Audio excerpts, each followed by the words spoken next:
ఊరెళ్ళిందో లేదో అప్పుడే ఫోన్ చేసింది. ఏంటి కళ్యాణి, ఏం చేస్తున్నారు? అప్పుడే ఊరెళ్ళావా? పని మనిషికి నిన్ననే జీతం ఇచ్చేసాను. నేను వచ్చే వరకు పనిలోకి రాదు, వాళ్ళ అమ్మ పనిలోకి వస్తుంది. మీరు మాత్రం చాలా హెల్తీగా ఉన్నారు.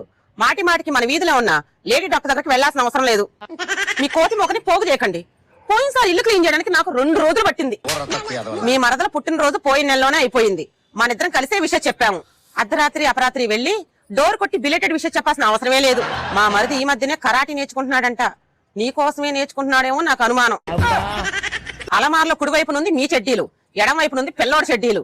పోయినసారి కూడా ఆఫీస్ నుంచి ఫోన్ చేసి నాకేదో ఇబ్బందిగా ఉందని చెప్పారు, గుర్తుందా? మరీ మీరంత స్మార్ట్ గా రెడీ అవ్వకండి.